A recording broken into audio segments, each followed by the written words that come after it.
Bago ang pananambang kagabi sa convoy ni Senior Superintendent Willie Dangane na siyang magdadala ng mga ebidensyang na-recover sa bahay ng mga ampatuan sa isinagawang raid kahapon sa Sharif Agwak, nakasagutan na muna nito ang abogado ng mga ampatuan.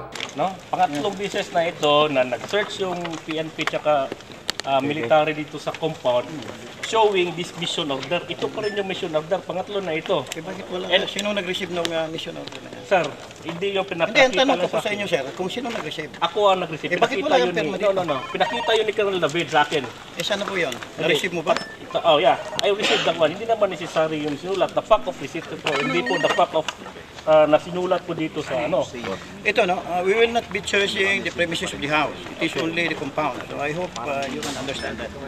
Pag-receive lang po, sir. Reklamo ng abogado, 3 beses na silang nire-raid ng mga pulis at paulit-ulit na mission order lang ang ipinakikita ng mga ito. Ito pa rin yung mission order na pinapakita ng militar. And in fact, working day ngayon, they could secure search warrant pero wala tayong magagawa. Nandito baka gagamit sila ng pwersa at dahas. At dahil sa pananambang, mas hinigipitan pa ng Armed Forces of the Philippines at Philippine National Police ang seguridad sa buong Maguindanao.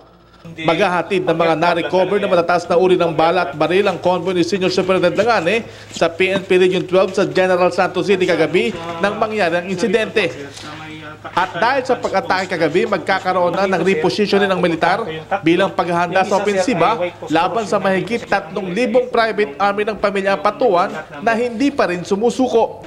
We want to ensure during this martial law period, ang effort natin is we are now slowly moving outwards Agwak, no?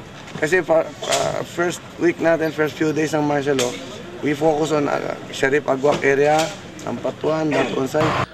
Mas dinagdagan pa ang checkpoint lalo na sa mga bayan kung saan namamata ng mga armadong grupo.